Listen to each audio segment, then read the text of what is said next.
Je me souviens, ma mère pleurait quand je jouais dans le dos. Je me souviens qu'elle me disait ne casse pas les atomes. Je n'ai pas tué, je n'ai pas volé. À l'alchimiste, j'ai joué. Je n'ai pas tué, je n'ai pas volé. Les dieux, je les ai offensés. Et sur ordre de Jupiter, je fus emmené aux enfers. Et Mitra, dieu de lumière, m'a irradié de son éclair. Et depuis ces anciens temps, j'erre au milieu des gens qui ne peuvent veulent me voir, ni entendre mon désespoir. Oh, oh, oh. Vous me voyez? Ils me voient.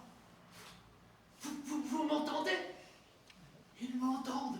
C'est fantastique. Jupiter a levé la malédiction. Je vais pouvoir leur raconter mon histoire. Je me nomme Rubidium. Mes parents m'ont appelé ainsi, rapporte à mes colères rougissantes, je suppose. Très vite, mon entourage me surnomma Bêta. Rapport à mon entêtement incessant à vouloir changer la matière malgré les avertissements de mes maîtres du danger de destruction totale que je faisais courir à l'humanité. Alors, Jupiter m'a condamné depuis la nuit des temps à errer éternellement au milieu des hommes, à les voir sans être vus, à les entendre sans être entendus, à ne pouvoir les prévenir du danger de destruction totale que je faisais courir à l'humanité. Pourtant, aujourd'hui, vous me voyez, vous m'entendez. Bon sang, mais c'est bien sûr, je suis ordonné prologue par Jupiter. Et je dois vous annoncer ce qui va se passer. La jeune femme que vous allez voir entrer tout à l'heure est comédienne. Elle vient de recevoir la commande d'un spectacle sur l'environnement que sa troupe doit livrer sans délai. Et elle s'engage avec appréhension mais conviction dans cet impromptu. Elle y entraîne son partenaire, son second, qui est plus intéressé par le cachet que par la cause. Et elle y entraîne aussi des gens du village que je vous laisserai découvrir. Voilà. Donc tous ces gens vont vous interpréter ce spectacle. Mais ils sont très en retard. Lui est parti chercher les derniers accessoires, le décor n'est pas tout à fait sec. Le scénario n'est pas encore ficelé, les textes ne sont pas tout à fait su. Bref, ils sont très en retard. Et comme tous les humains, ils vont se rejeter la faute sur la cause de ce retard. Et comme tous les humains, ils vont vous montrer leur façon égoïste qu'ils ont d'envisager l'écologie. Enfin, je vous laisse découvrir. Oh, oh, oh, oh, oh,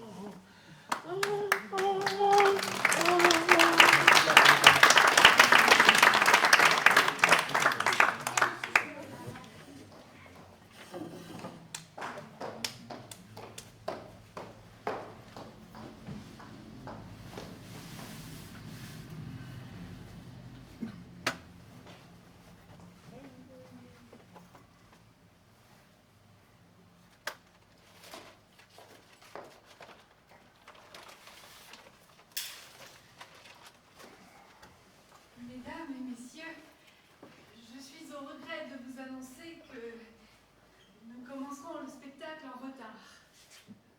Et une circulation très difficile sur l'autoroute, un bouchon, comme on dit, est la cause de ce retard.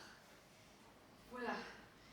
Alors je vous demande de patienter quelques minutes, le temps pour nous de nous installer. À tout de suite.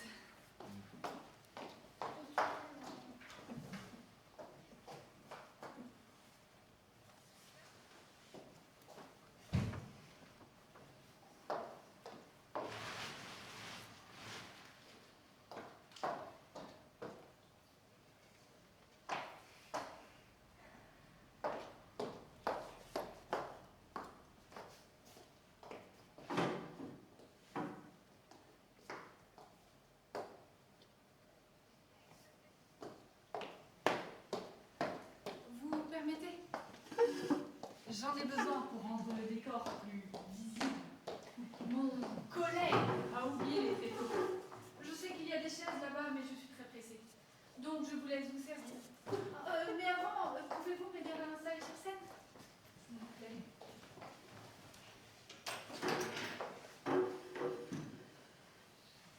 Merci.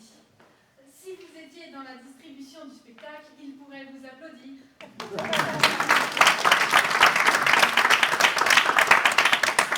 Ah, j'ai dit applaudir.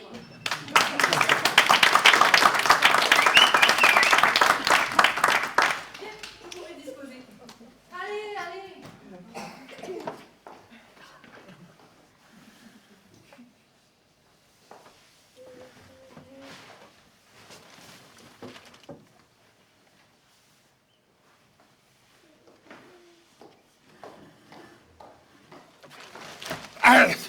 Ah, Bruxelles vous a fait le coup des tréteaux. Oh, je sais, elle le fait à chaque fois. Bien sûr.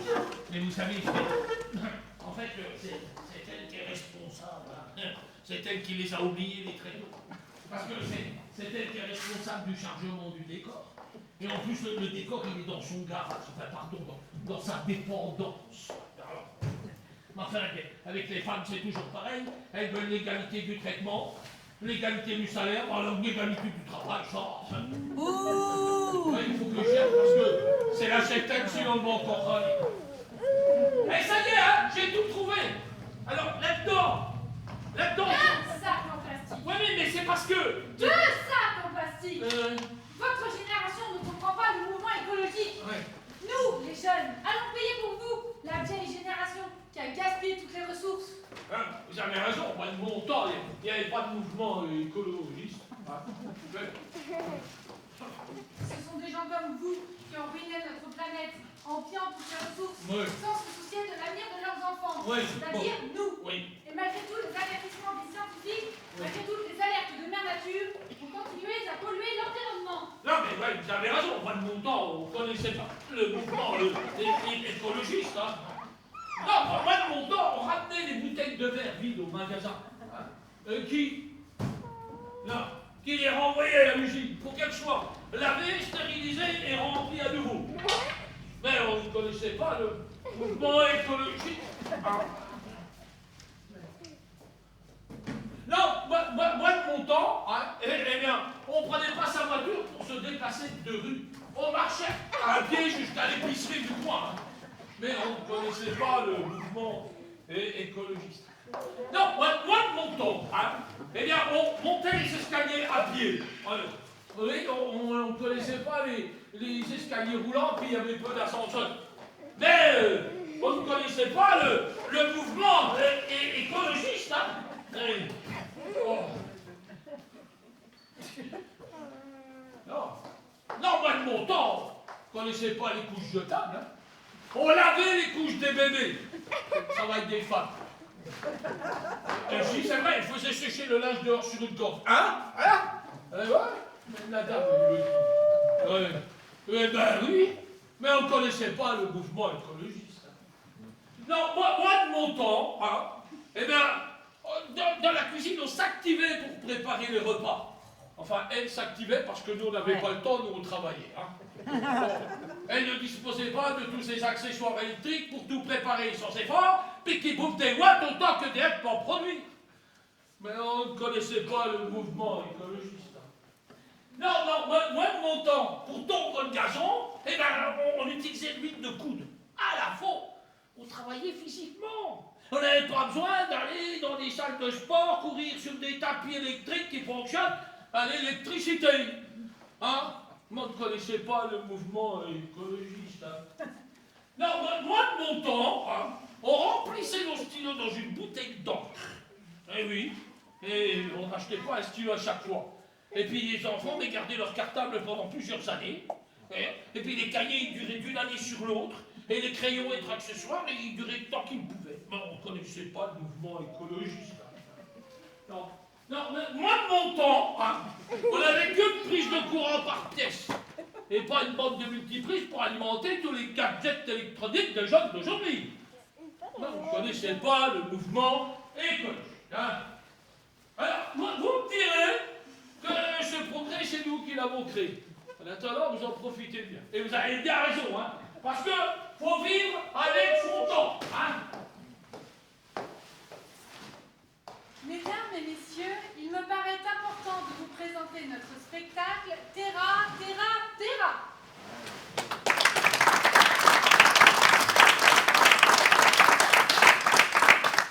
En réalité, il s'agit d'un impromptu. Mais quoi? Un impromptu. Oui. Théâtre, c'est une pièce composée rapidement et qui garde un caractère d'improvisation. Ah bon, oui. Donc, nos mécènes nous ont... Ah, parce qu'on a plusieurs mécènes maintenant, on est... Oui, sans compter les nombreuses collectivités publiques. Et tous ces gens-là achètent des spectacles. Et après, on s'étonne qu'il y a des déficits publics, quoi. Eh bien, oui. Euh, Tous ces gens-là sont conscients des enjeux environnementaux et soutiennent des actions en faveur de l'environnement. hein? Comme par exemple, des programmes de réintroduction animale dans le milieu naturel réalisés par les zoos, Ouais. la gestion des déchets, etc. Ah ouais. Et la coproduction d'un spectacle qui vise à sensibiliser le public à l'écologie entre pleinement dans leur programme. Ah ouais. Donc, nos mécènes nous ont commandé cet impromptu que nous devons improviser, si j'ose dire, devant vous. Et pour débuter, je vous propose d'entendre... Comment osez-vous? Alors que vous êtes dans une mission d'intérêt général, vital, pédagogique, comment osez-vous vous comporter à l'instar?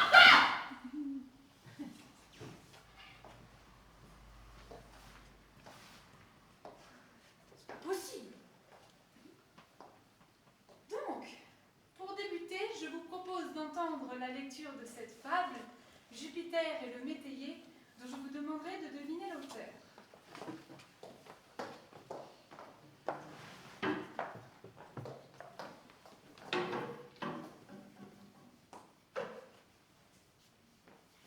Jupiter eut jadis une ferme à donner. Mercure en fit l'annonce et les gens se présentèrent, firent des offres, écoutèrent. Ce ne fut pas sans bien tourner. L'un alléguait que l'héritage était effrayant et rude, et l'autre un autre si. Pendant qu'ils marchandaient ainsi, un d'eux, le plus hardi, mais non pas le plus sage, promit d'en rendre tant, pourvu que Jupiter le laissa disposer de l'air, lui donna saison à sa guise, qu'il eut du chaud, du froid, du beau temps, de la bise, enfin du sec et du mouillé, aussitôt qu'il aurait bâillé. Mais non! Bailler! Cela signifie signer le bail. Excusez-les. Reprenons. Jupiter y consent. Contrat passé, notre homme tranche du roi désert, pleut, vente, et fait en somme un climat pour lui seul. Ses plus proches voisins ne se sentaient non plus que les Américains. Ce fut leur avantage. Ils eurent bonne année, pleine moisson, pleine année. Monsieur le receveur fut très mal partagé. L'an suivant, voilà tout changé. Il ajuste d'une autre sorte la température des cieux. Son champ ne s'en trouve pas mieux. Celui de ses voisins fructifie et rapporte. Que fait-il? Il recourt au monarque des dieux. Il confesse son imprudence. Jupiter en usa comme un maître fort doux. Concluons que la providence, c'est ce qu'il nous faut mieux qu'à nous.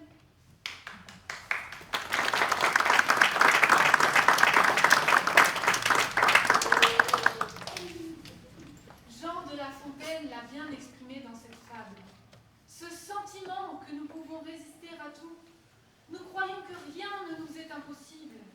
Nous dominons la nature par notre incroyable force technologique. Les abeilles disparaissent. Oh, on développera bien le moyen de polliniser d'une autre façon. Le plastique dans la mer se multiplie en quantité exponentielle. On développera des barrières flottantes pour nettoyer les océans et des aimants pour capter le microplastique dans l'eau. Ce sentiment est tellement ancré en nous depuis la nuit des temps que nous faisons n'importe quoi. Un peu comme mon collègue tout à l'heure avec ses déchets qu'il jette au sol sans se soucier de ce qu'ils deviendront, ni de leur impact écologique. Hein? Non mais t'as raison, c'est pas une gamine qui va nous apprendre ce que c'est que le respect de l'environnement. Mais alors d'abord l'écologie, ça se trouve, elle sait même pas ce que ça veut dire, l'écologie. L'écologie est la science qui étudie les relations entre les êtres vivants et le milieu organique dans lequel ils vivent. Non, attendez, non, mais je suis d'accord. Par Mais... extension, nous dirons aussi que l'écologie étudie les conditions d'existence et des comportements des êtres vivants en fonction de l'équilibre biologique et de la survie des espèces.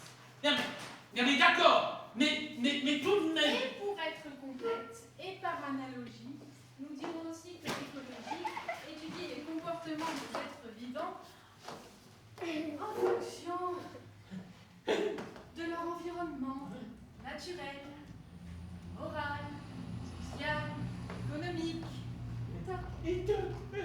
Elle fait ça savant, hein? Comment vous dites, vous les jeunes? Elle se la pète. Elle se sent plus, hein? Là, c'est facile, hein? Avec mon poteau Google, là! Encore fallait-il y penser? Ouais.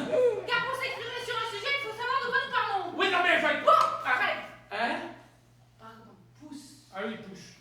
On fait un break. Ouais. On arrête les conneries, comme vous dites. C'est bien parce que c'est la chef-tête, parce que moi, je vous jure que ça va pas se passer comme ça. Bien, soyons sérieux. Mesdames et messieurs, je vous demande d'accueillir notre pianiste émérite, que dis-je, notre virtuose, Jean-Charles William Delatouche.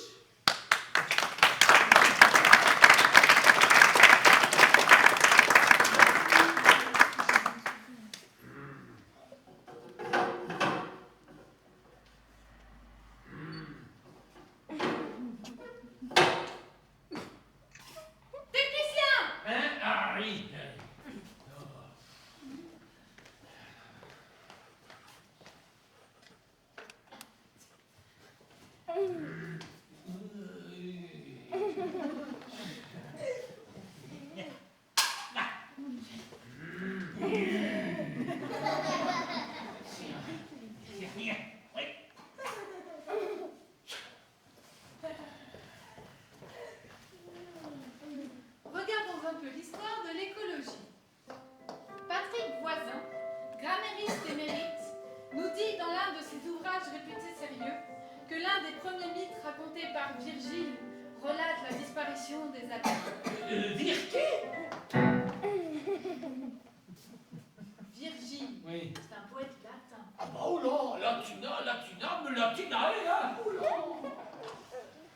Pancarte! Ah oui.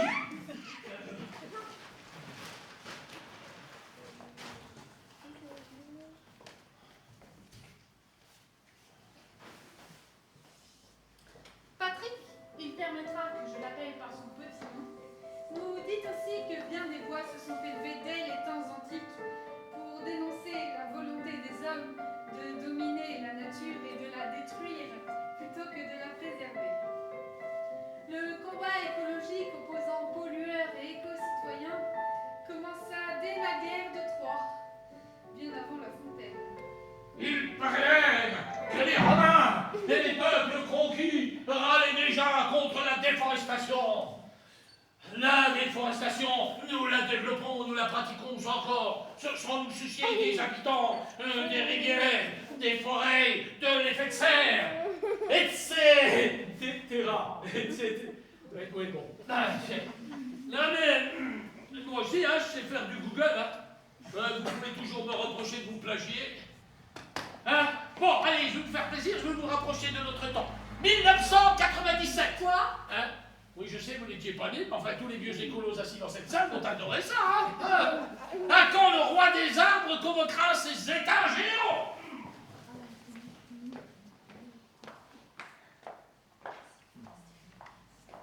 Un jour, le roi des arbres réunit des sujets dans son palais de marbre. Au cœur de la forêt, le chêne de Brocéliande, le cerf du Liban et le vieux pin d'Inde consultent un vaste blanc. Le vent porta l'affaire à travers les forêts. Les arbres de la terre ont déclaré la paix.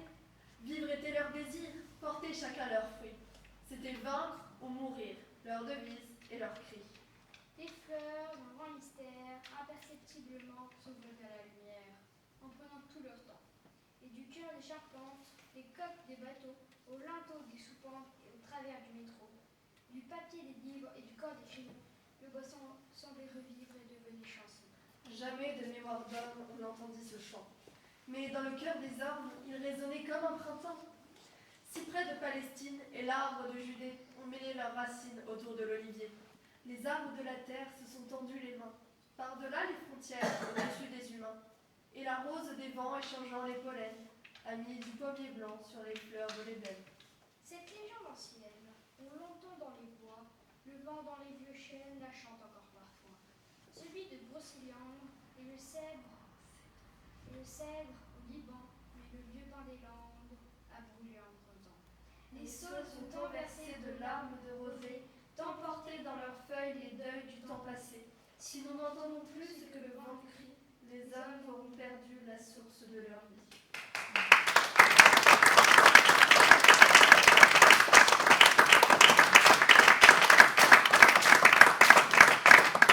Ah, c'est beau, hein? Un peu pathos, pas très réaliste, très écolo, mais c'est beau. Non! Cette poésie n'a rien de pathétique. Elle est très réaliste, au contraire, sans être partisane. Oh, moi. Comme l'autre interprétée précédemment avec brio par notre cœur.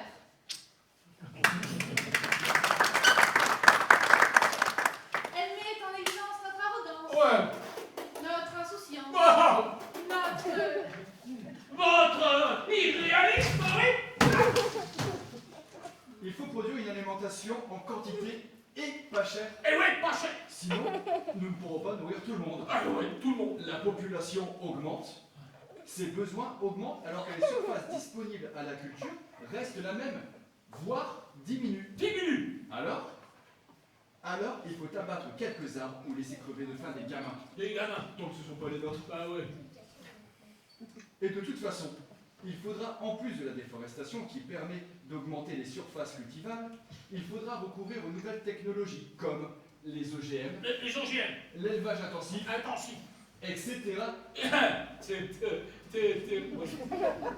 Ce sont des solutions incontournables à notre survie, puisqu'elles permettent de produire plus sur une même surface. Ouais. Et ainsi, cette agriculture ne perturbe pas le développement industriel et technique. Il faut vivre avec son temps. Son temps. Limiter la pollution, oui, mais pas au détriment de notre croissance économique. Économique. Et puis d'abord, les OGM, c'est écolo, hein? Puisqu'ils se développent sur tout type de sol même contaminé. Ils ont besoin de moins d'engrais, moins de pesticides, moins d'eau. Vous voyez, les OGM préservent la qualité de l'eau. Oh, non, non. Nous en avons assez entendu. Et assez vu. Bien, reprenons. Yann Oliveau, biophysicien, auteur du livre La nature de l'eau, nous alerte sur l'impact des OGM sur nos ressources hydriques. Nos ressources quoi? Pardon, sur nos ressources en eau. Eh ben voilà, en flotte. Nos ressources en flotte. Nos ressources. Car les OGM ont besoin de plus d'eau pour croître et se développer. De plus, on y retrouve l'ADN de la toxine BT, Bacillus thuringiensis, générée par les OGM dans nos milieux aquatiques. Aïe!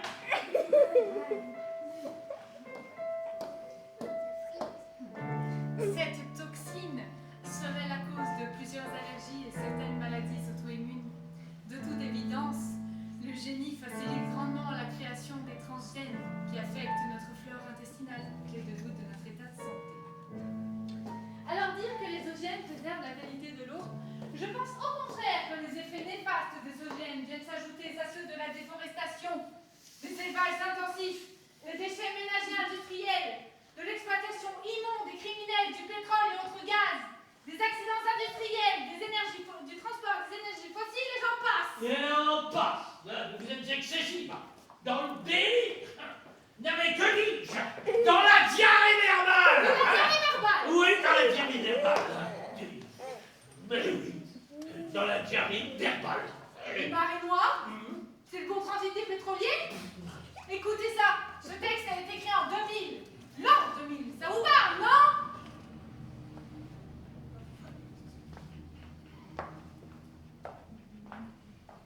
Erika et Amoko avaient de drôles d'équipage. C'étaient deux jolis bateaux, des vieux rafioles d'un autre âge. Dégazant dans tous les reconnaissance, sillonnant la terre entière sous pavillon de complaisance. Ça sentait la galère. Erika et Amoko, c'est de la racaille qui salit l'eau. Erika et Amoko, pour eux, c'est la fin du voyage. Transformés en noix de coco comme des barcasses en rodage. Pas besoin d'être prophète pour prévoir l'issue fatale totale. Ça va être leur fête, nous en avons marre des porcs sales. Erika et Amoko, c'est des canailles tueurs d'oiseaux. Erika et Amoko, ce n'est pas du ciné, des images. Pas besoin de Leonardo pour faire chialer sur les naufrages. Assez des râteaux et des pelles, une nouvelle marée, nouvel espoir. Assez des seaux, des poubelles, la marée était en noir. Erika et Amoko, épouvantails à Bigorneau. Erika et Amoko, ça laisse des traces et des tatouages sur les bras de mer et les coraux. On voudrait bien tourner la page. Le Finistère est amer, et la mer, c'est symbolique. Ne faut pas bousiller la terre pour le prix d'un contrôle technique. Erika et Amoko, c'est de la ferraille, pas des bateaux. Erika et Amoko, il y en a plein dans leur sillage, des petits, des gros, il y a tout ce qu'il faut pour nous goudronner toutes les plages, bateaux, poubelles et moribonds. Ils pourraient tuer terre et mer, si on ne fait pas attention, ils vont nous remettre l'enfer.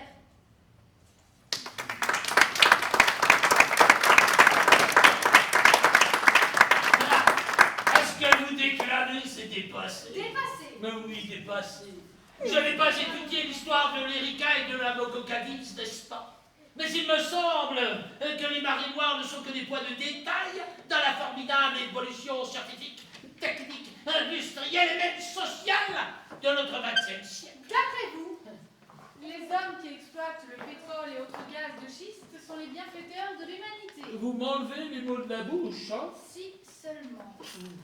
Ces hommes méritent notre gratitude, notre... Béatitude. Oui, parce que le pétrole nous apporte les carburants, mais pas seulement l'essor de l'automobile, mais pas seulement l'envol de l'aéronautique, mais pas seulement l'expansion de notre industrie, mais pas seulement l'avancée des produits techniques avec les dérivés pétrochimiques, l'invention des plastiques, l'avancée de la pharmaceutique, et pour vous, mesdames, l'embellie de la cosmétique, sans oublier la création des fourrures synthétiques pour que vous soyez toujours chic, sans que nous soyons toujours obligés de tuer les animaux de façon systématique. Ah, la mauvaise foi. Oh, Mais pas seulement les marinoires. Oh, Mais pas seulement les particules fines et leurs cancers. oh, mais- Mais pas seulement les gaz à effet de serre. mais- Mais pas seulement les continents de plastique dans les océans. Oh, mais- Mais pas seulement le dérèglement climatique. Oh, mais- La montée des eaux, la fonte des glaces arctiques. Les guerres énergico-stratégiques. Tous ces hicks qui favorisent la disparition des espèces animales dont la nôtre. Mais là, vous faites dans le catastrophisme, là. Hein?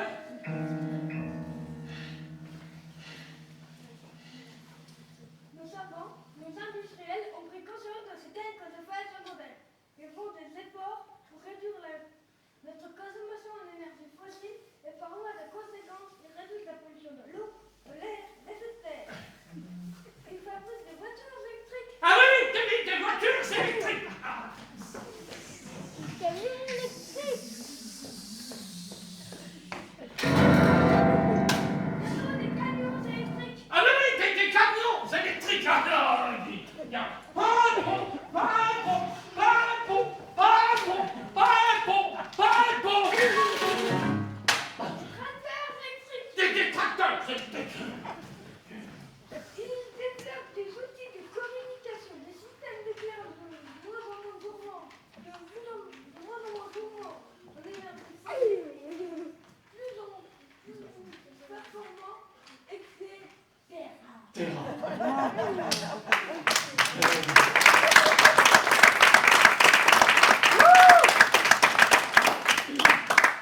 Mais tout se conforte. Toutes ces machines ont besoin d'électricité pour les faire fabriquer et les faire fonctionner.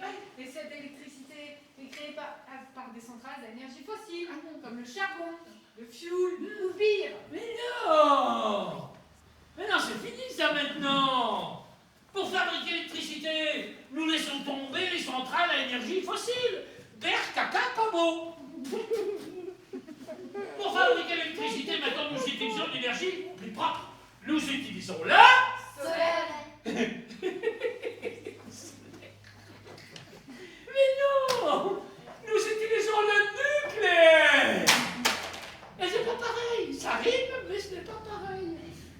nucléaire, c'est plus propre. Le nucléaire, c'est facile. Avec une petite part de radium de rien du tout, on produit des centaines de milliards de mégawatts. Le nucléaire, c'est l'avenir. Le nucléaire, pas de fumée. Écoutez ça, hein? Écoutez ça.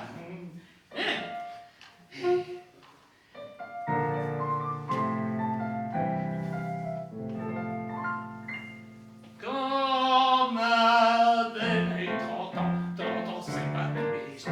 Je me suis dit, je peux lui faire un cadeau d'anniversaire. Quand ma belle a eu 30 ans, puisque c'est pas tous les ans, je me suis vendu, j'ai offert une petite centrale nucléaire. Une petite centrale nucléaire avec tout le nécessaire, un modèle à toute épreuve, garanti que c'est même dans un emballage cadeau, en propre voiture, en vrai béton naturel, avec gravé au burin. Nucléaire, plus qu'hier et bien moins que demain. Quand ma belle a eu 30 ans, puisque c'est pas tous les ans, je me suis fendu, j'ai en terre une petite centrale nucléaire.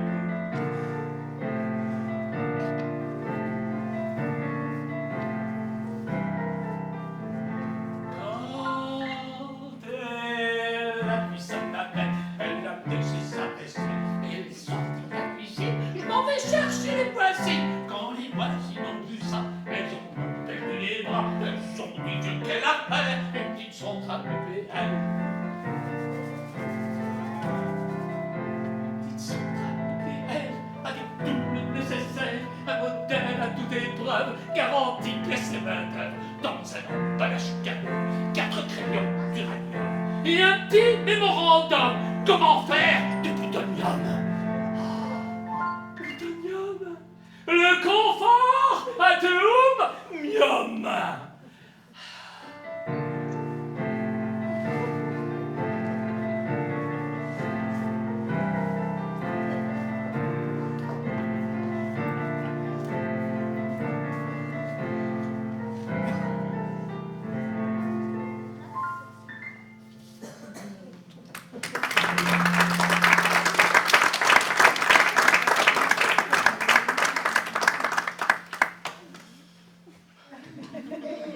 Ce n'est pas fini. Hein? Pardon? Ce n'est pas fini. Mais si, c'est fini. Mais si. Il me reste du verbiage d'écolo, j'ai tout coupé, moi. Mais oui, parce que alors c'est pas, mais alors. Vraiment pas intéressant, hein? Pas intéressant. Pas intéressant.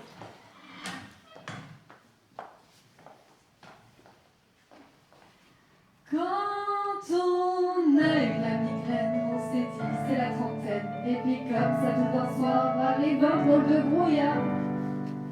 Voilà le chat qui perd ses poils, les poissons qui s'écaillent. On s'est dit y a rien à faire, faut faire venir un expert.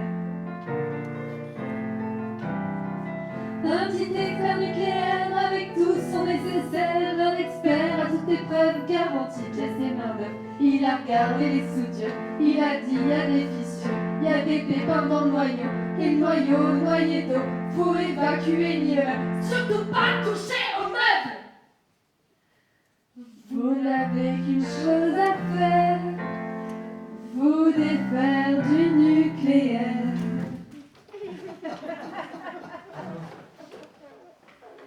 Qu'est-ce qui se passe? La batterie est déficiente, mais pourtant mon chargeur est branché. Alors les poupées, plus de jus? Hein? Eh oui, une centrale, plus de jus. Va falloir songer à porter de piano mécanique, hein? Faut faire tourner la gégène, hein? Profundissimus gurges qui videri potest humanias tutitia est. C'est-à-dire? Le seul abîme dont ne peut voir le fond est celui de la bêtise humaine. Ah oui, c'est une grande démonstration pédagogique, je suppose. Qui démontre votre manque de réflexion en la matière.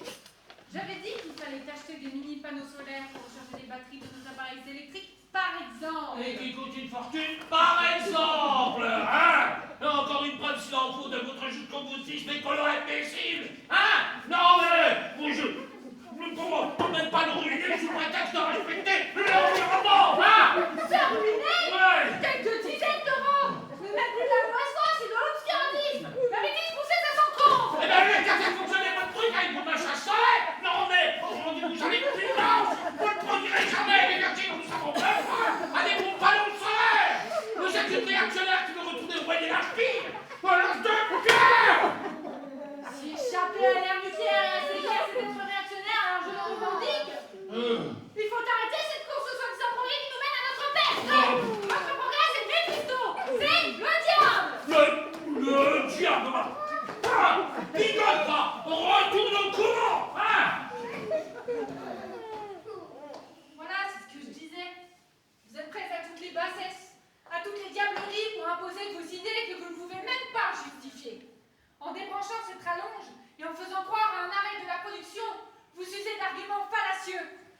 symbole. Bah, j'aimerais bien voir ça. Ah bah c'est tout là. Alors, ah. Non, mais qu'est-ce que vous faites? Oh, qu'est-ce que vous faites? Non, mais ça te va pas? C'est l'autre qui veut continuer à polluer l'environnement. C'est elle qui veut casser mon diesel. Ouais, Mais ce n'est pas une raison pour vous battre. ouais. Vous pouvez discuter, Discuter. échanger, négocier. Négocier. Mais la violence est proscrite. Proscrit. Et vous? Ouais, Ce nous. n'est pas pareil. Pas pareil. Et puis, il ne s'agit pas de nous, mais de vous. Ouais, oui. Alors, retournez à vos places et soyez civilisés. Ouais, c'est civilisé, hein. Excusez-les. Non, excusez. Excusez-nous. Non, non, c'est nous. Que faisons-nous? Oh, je sais pas. On pourrait reconstruire le décor. Avec quoi? Ouais, il y a qu'à recycler l'ancien, hein.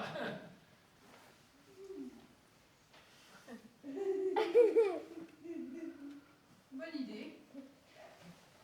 Faudrait améliorer notre scénario, hein. Pour que soit plus optimiste, quoi. Qu'il apporte des solutions, hein. Oui. Ouais. Faudrait inventer des slogans pour marquer les esprits, hein. Et porter la bonne parole, quoi. Ah, mais je découvre que vous avez de l'esprit, et des lettres. Ouais, on va recommencer, hein. Je plaisante. Bon, vous disiez, pour transmettre la bonne parole. Ouais. Oui, on pourrait faire une profession de foi que l'on pourrait titrer pour que notre planète reste bleue. Il faut que chacun fasse un effort. Ouais, ne pas se rejeter le tort. Ne pas courir après l'or. Ouais, et économiser son énergie. Hein? Vos lumières et bougies. Ouais, utiliser des sacs au papier. Nos déchets, il faut les recycler. Ouais. Écouter la nature en toute humilité. Comme nos amis les bêtes. C'est pas si bête, hein. Ouais, bon. Elles sauront nous inspirer. Et si nous les écoutons, elles nous aideront. Elles? Oui, à trouver ce dont nous avons besoin. Ouais. Et ainsi, la nature sera pour nous au petit soin. Pour peu que nous ne prenions pas tout loin et que nous ne mangions pas tous les coins. Ben ça y est, elle recommence. C'est son quart d'heure à Théo, ça. Chaque fois, elle me fait le coup. Alors, loin les coins. Bon, c'est de la graisse animale qui est utilisée pour graisser les essieux. Ah, Dans le texte, cela veut dire qu'il ne faut pas tuer les animaux en grand nombre pour leur fourrure, leur ivoire, etc. Il faut faire du prélèvement, de la chasse, de la pêche, de l'élevage, mais de manière raisonnée et non gaspillée. Et pour les coins, il s'agit des fruits. Et plus généralement, des fruits et autres produits que la nature nous donne. Il faut autant cueillir dans le respect de l'environnement. Il faut cultiver de manière modérée, sans insecticides, sans OGM par exemple. ben, je crois que je mourrai moins la bête ce soir. Hein.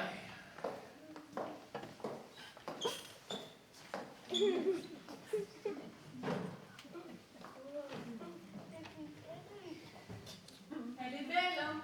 Il faut prendre soin d'elle.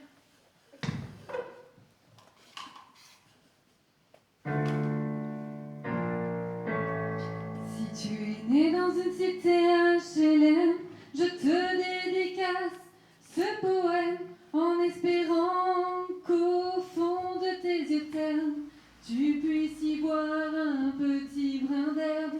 Et les man, faut faire la part des choses, il est grand temps de faire une pause, de troquer cette vie morose contre le parfum d'une rose. C'est l'hymne de nos campagnes, de nos rivières, de nos montagnes, de la vie man, du monde animal. Crie-le bien fort, use tes cordes vocales. Assieds-toi près d'une rivière, écoute le coulis de l'eau sur la terre. Toi qu'au bout, et il y a la mer, et que ça n'a rien d'éphémère. Tu comprendras alors que tu n'es rien comme celui avant toi, comme celui qui vient que le liquide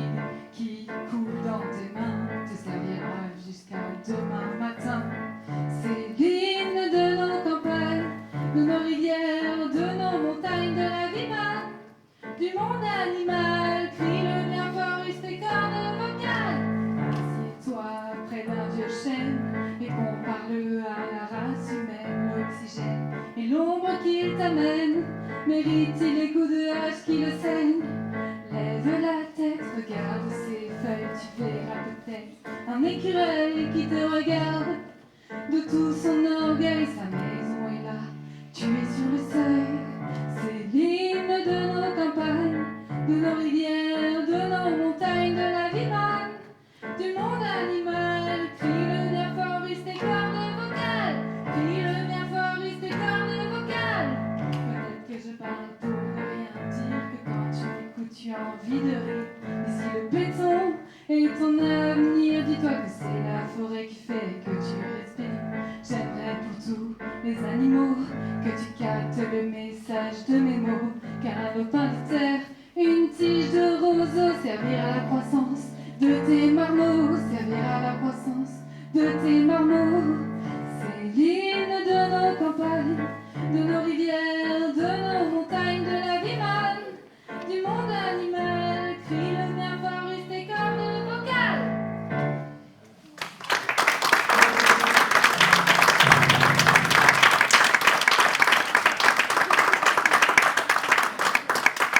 Elle chante bien, hein? Comment? Ça ne suffit pas pour sauver le spectacle, là. Je suis d'accord avec vous. C'est impromptu, mais vraiment pas terrible. Hein. Le scénario est impensif. Il enfonce des portes ouvertes. Il n'apporte pas de solution. Les personnages sont sans épaisseur, ils partent dans toutes les directions. Hein? Et ils s'invectivent. Ils jugent l'argumentation de foire. Ils en arrivent aux mains et à la destruction. Un peu comme les responsables d'aujourd'hui en matière d'écologie. Et je ne parle pas que des politiques. Hein? Mais ce n'est pas de leur faute. Ce sont les autres qui n'ont rien compris. Ce sont les autres qui font n'importe quoi. Ce sont les autres qui sont de mauvaise foi. Et quand je dis leur, ce pronom-leur s'adresse à tout un chacun parce que nous sommes tous les mêmes. Égoïstes et paresseux dès qu'il s'agit de changer nos habitudes, de bouleverser notre confort. Je fais du vélo, ah, c'est beau. Au premier vent, je reprends l'auto. Je suis écolo, mais je roule au gasoil, etc. Je crois que vous l'avez déjà faite, celle-là. Hein? Alors que la solution, dis-je bien, c'est que tout le monde s'y mette. Tout le monde, les petits, les grands, les riches, les pauvres, les industriels, les agriculteurs, les puissants, les indigents. Je dis bien, tout le monde s'y mette et prenne maintenant des mesures vitales pour notre planète. La solution est que chacun s'oblige dès maintenant et quotidiennement à mener des actions simples à sa portée, à la portée de son budget, en faveur de l'environnement. Bon, il ne s'agit pas de retourner au Moyen-Âge, il ne s'agit pas d'être pacifiste. Tous ici, nous savons ce que nous devons faire pour améliorer notre engagement en faveur de l'environnement. Et je ne parle pas de l'engagement du jour de la Saint-Sylvestre, vous savez, le jour des bonnes résolutions.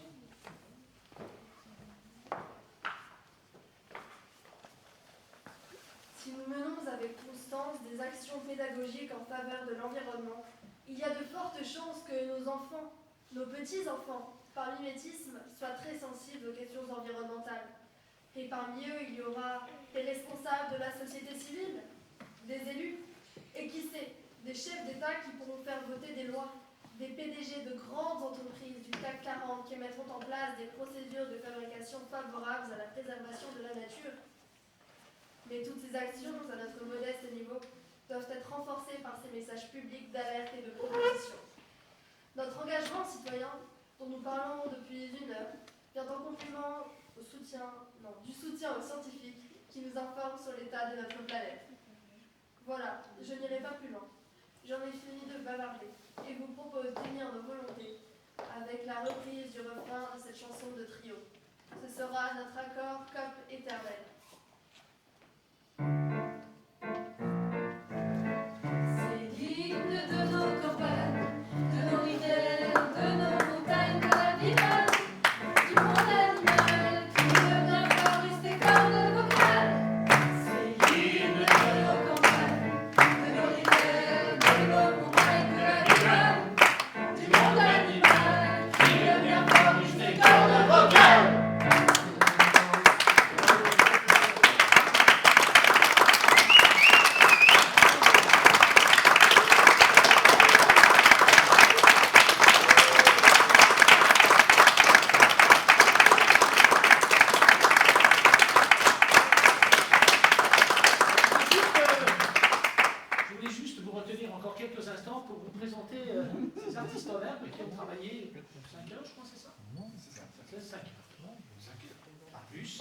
loin pour lire des textes qui, quand même, ne sont pas très, très faciles d'abordage. Et je pense à notre ami Louis, voilà, ici présent.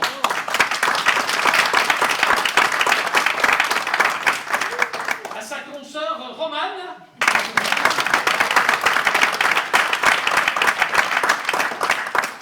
À Yann qui a tout compris à la productivité.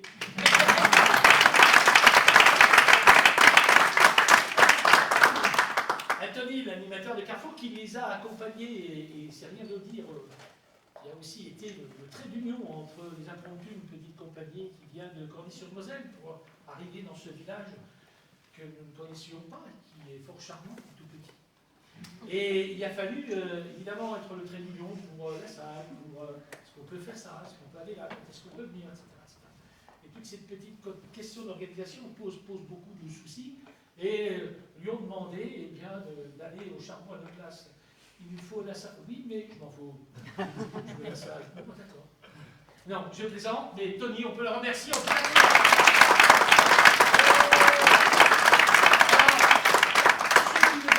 depuis le début de la tournée, depuis AG-Ville notamment, nous avons Maël, le pianiste de passage. Morgane, qui, elle, entretient une relation avec les impromptus depuis longtemps, puisqu'elle fait partie de l'école de théâtre de Corny-sur-Moselle.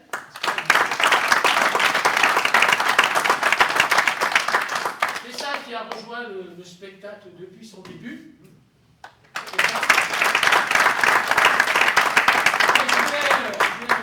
Tous ceux qui ont permis que ce spectacle existe, à savoir la communauté de communes, à savoir la commune de Beaumont, à savoir la commune de Corny qui nous accueille en ses murs et avec un soutien négligeable. Je ne dis pas ça parce que tu es là, puisque j'ai même tendance à dire ce que je pense des fois un peu trop fort. Et tes oreilles vibrent lorsque je suis près de toi. Voilà, mais tout simplement quand même, ce sont des choses à dire. La culture, ça demande un engagement. Pas simplement des citoyens, pas simplement des spectateurs, pas simplement des acteurs, mais aussi des volontés politiques locales. Et je crois que de toute façon, c'est avec l'avenir, la politique locale. Et c'est cette politique locale qui va faire vivre à travers tous les événements culturels possibles. Et il n'y en a pas qui soient à négliger. Simplement, il va falloir songer à trouver à chaque fois des solutions parce que les budgets, comment on dit aujourd'hui? Ah oui, il faut relever la Covid. J'avais oublié. Donc les choses ne sont pas élastiques, sont compliquées. Voilà, alors il n'y a rien de polémique dans mes propos, je dis simplement que c'est l'avenir, les petites structures, les communes, les intercommunalités, et c'est quelque chose qui leur tombe dessus, en plus du reste, bien évidemment. Donc en tout cas, merci à tous ceux qui ont permis que ce spectacle existe. Nous allons nous promener la semaine prochaine à Onville, où nous serons accueillis, si tout va bien, sous un bardin, en extérieur, et puis ensuite nous avons Thioncourt.